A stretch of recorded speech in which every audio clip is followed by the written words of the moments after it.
right, so welcome back. So this is the second portion of this video tutorial. So into Gatsby with React and WordPress. Okay, so I guarantee you're gonna love this. This is gonna be great. It's going to be very exciting because it's going to make you feel like you've been programming for years, and it really doesn't really take a whole lot of knowledge to put all this together because Gatsby technically runs in plugins. So as long as you know how to handle the plugins, and there's a great documentation for Gatsby, you'll probably be able to just start building websites like really quick. That is obviously assuming that you have a little bit of a understanding on how things work in the JavaScript side, HTML and CSS, obviously. Okay, so I already talked about that in the past video, in the previous video. So let's just jump into this one. So what is this one about? Basically, I want to tell you about some of the technologies or how can I say this? Tools, I guess. Everything that we're going to end up using, so that way you can have it already set up.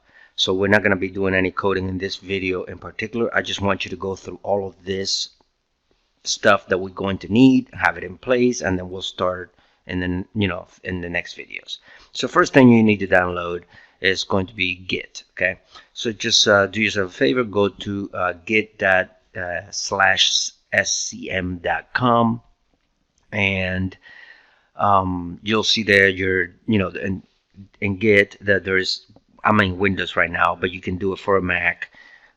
Just download your copy of Git, and that way you have access to your Git Bash console inside of Visual Studio when you actually get to run that part, or also from the command line as well. So the terminal that you have in your own computer, it's very simple, but it's also a little bit programmatic and problematic, and it doesn't run like the Git Bash does, where you have a lot more control of the commands that you're going to need in order to run certain or a lot of the I'm trying to keep this as simple as possible. A lot of the commands that you're going to need in order to run and compile your website and things like that. How about that? Okay, that's better. Cool. All right. So the next thing you're going to need is going to be Node. Okay, so you're going to go into Node.js.org. And again, they have the Windows one, and they also have a Mac. So download, I wouldn't go all the way to the latest one, the 14.2. I mean, it's up to you, but I'm not a fan of downloading the latest and latest, hottest of newest and latest of any type of language that it's out there.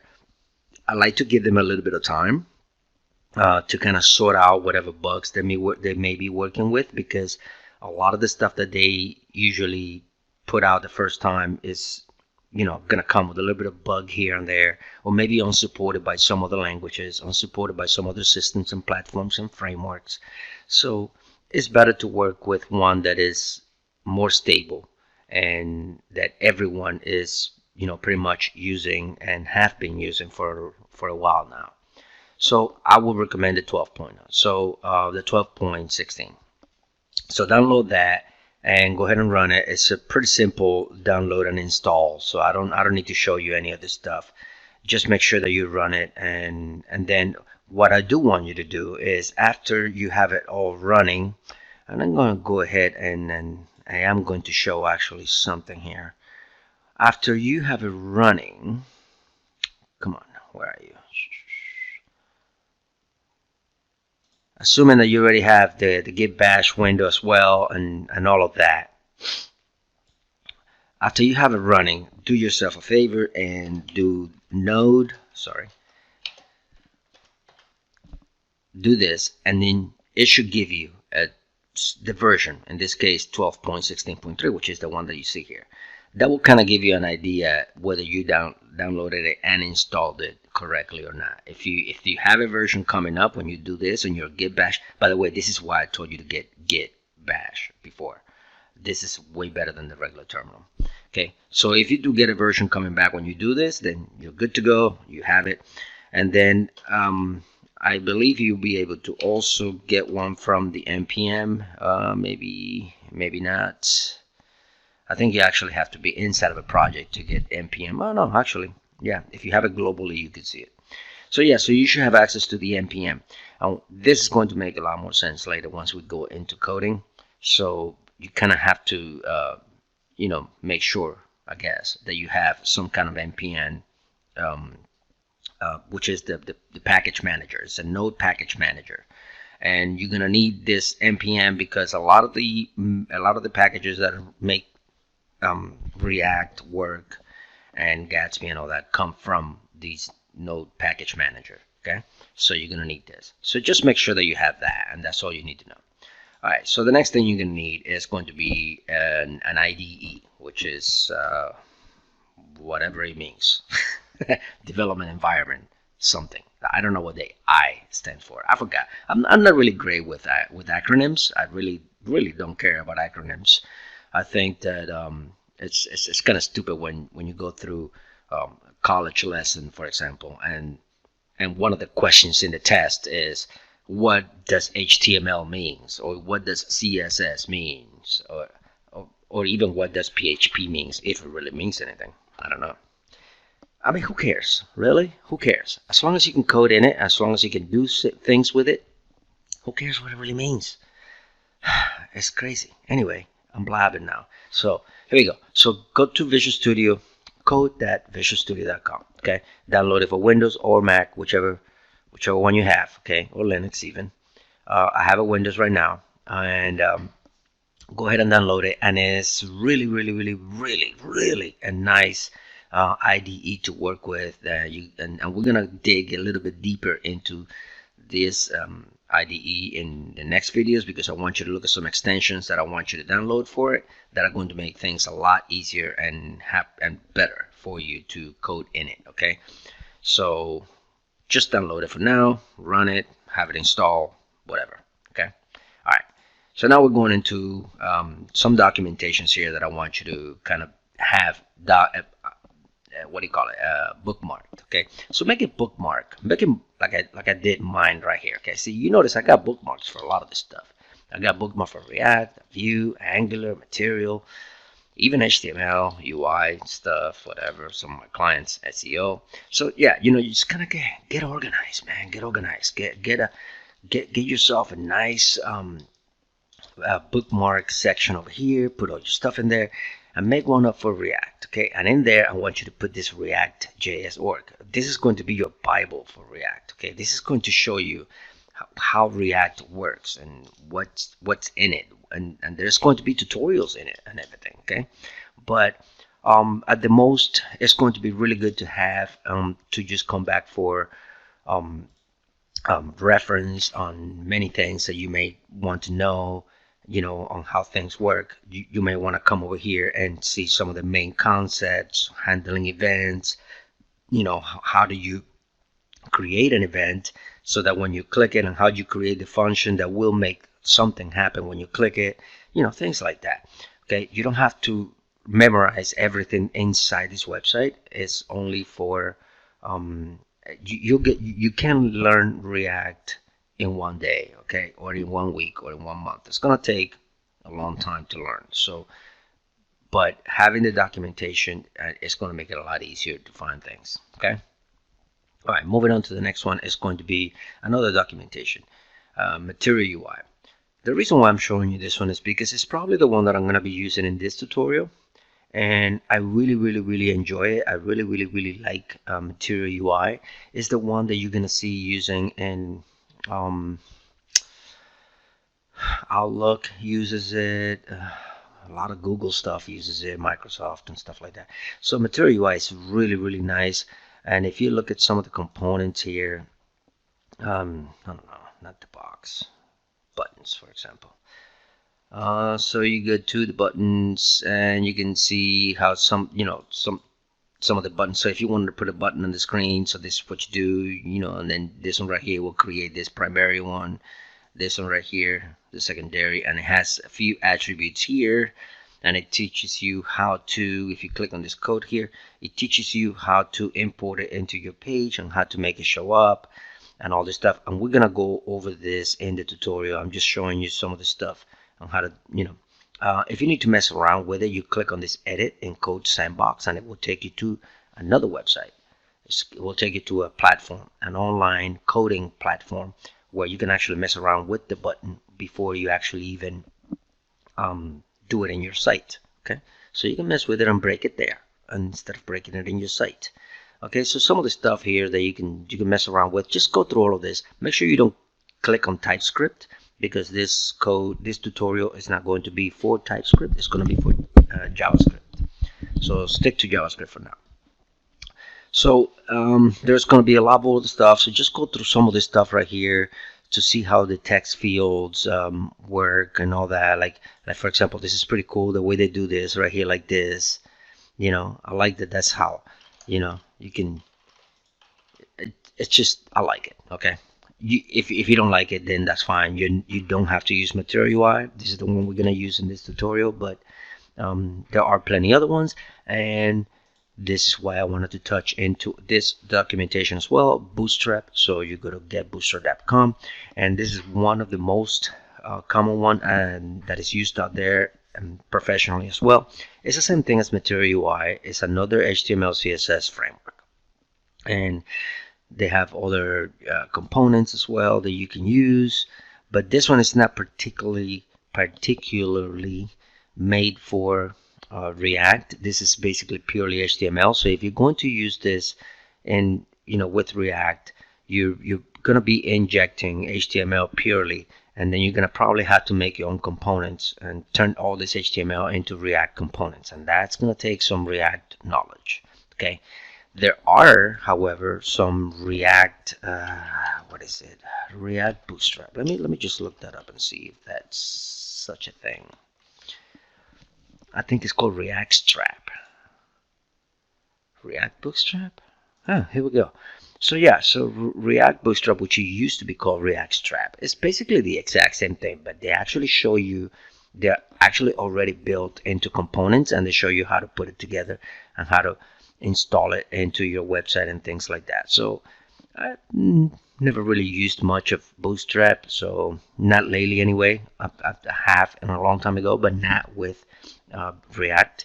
So I'm not going to use this because I'll be lost half the time, and I don't want that. All right, so yeah, so you have options. All right, so now Gatsby. So this is the actual, I wouldn't say program. It's more like a tool.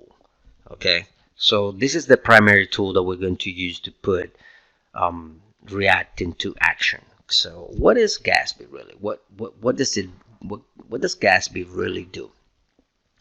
So it's a source. Okay, so it's I don't have the exact textbook definition of or what Gatsby really is, but I can tell you what I think it is, or what it does, at least for me. But well, I mean, it kind of tells you right here. It helps you develop and build websites and apps by data sourcing, from different CMSs like WordPress, for example, or Contentful, which are two that are used very commonly. Or you can have your own Markdown, or inside your website, or even if you have APIs and things like that. It will use GraphQL, so you can connect to them and pull all the information that you need for any of these sources. And then it will turn it into an HTML, CSS. It won't turn it, but it will inject it into your React pages so that you can deploy it, and the data will be will be dynamic coming from any of these sources. So you basically be using these sources as data holding containers, and you're using Gatsby and GraphQL to pull data from any of these places, and then you're using React to put your page together, to put your website together. But Gatsby kind of helps React put stuff together. Like for example, routing. You don't have to mess around. In a pure native React website, you have to build all your routing, and you have to build a lot of the way that the components go together and things like that. And with Gatsby, you don't have to do that. Gatsby already puts the router for you together and builds a lot of the stuff together for you, so you don't have to put any other stuff together. So it makes things a little bit easier, and this is why I like Gatsby. Okay, for small projects, it's amazing, and it's actually being used by a lot of big companies out there. Obviously, React uses it, but look at this: PayPal uses it, Nike uses it, SendGrid. These are all big companies out there. Airborne, so it's good. It's a good thing. Okay, so just read through some of this stuff right here. And then we're going to be heavily working with the plugins area right here, because we're going to pull a lot of these plugins to make things work in Gatsby, and not make them work, but make them work, but also make it even better. All right, so WordPress. Okay, so I already made this website. Okay, this WordPress website, which I'm going to link, for you guys. And I made this, and this is hosted by me in my own hosting company. So it's called gatsby.lotusms.tech. Okay, so this right here, and I will share this as long as we go along in the project, in the tutorial, is the website that we're going to be using as our WordPress source for the tutorial that we're doing. I'm going to try and keep this website alive for as long as I can. However, I can't guarantee that it will be live forever, and I could eventually erase it or use the space for something else, and I hope not, but it could happen. So what I would suggest you to do is, I would suggest that you get a tutorial from Bootstrap, and eventually I'll make one, and not Bootstrap, sorry, WordPress. Eventually I'll make one and learn how to make a WordPress build. Okay, how to build your first WordPress site.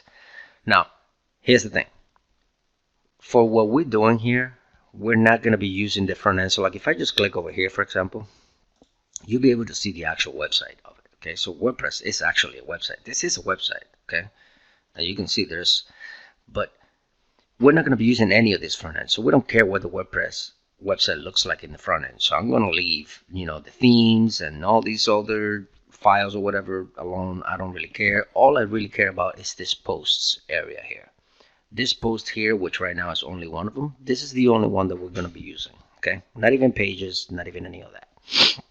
So now the question is, well, if this is already a website, why am I building a website to pull data that already exists in this website? Why not just show this website and make this the website? What's the deal? Here's the deal.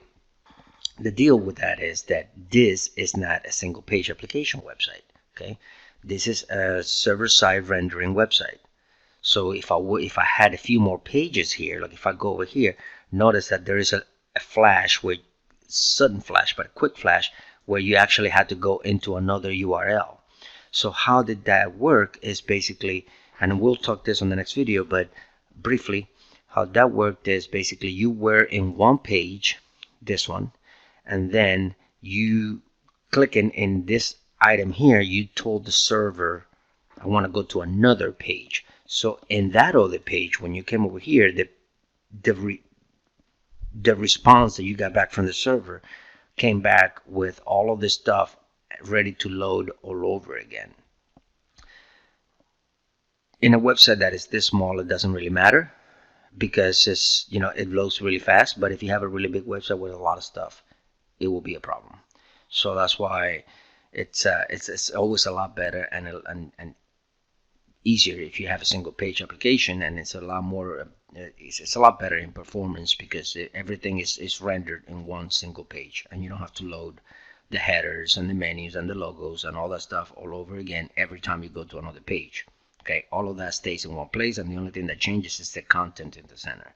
So that's why WordPress and all this other server-side rendering websites is not really the best way to go about it, because everything is done through the server, as opposed to if we do it through a single page application like React or Angular.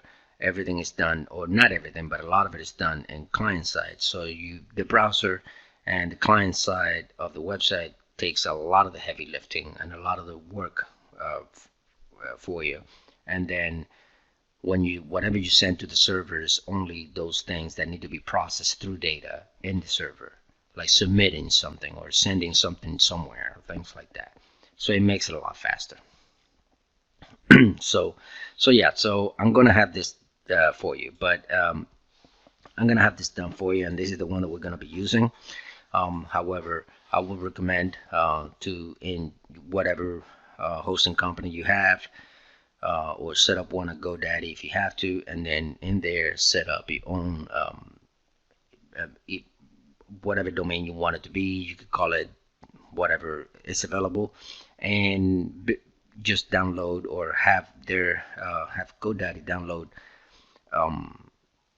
a WordPress site in it, okay, and log into it. And again, all you're going to be needing is basically just the domain for it and whatever you have inside the post. We'll use this one as a test. All right, so moving along. Next thing you're gonna need is a GitHub account. So as you can see, I already have one. Okay, so you're gonna go to github.com. Obviously, you're not gonna be able to use mine.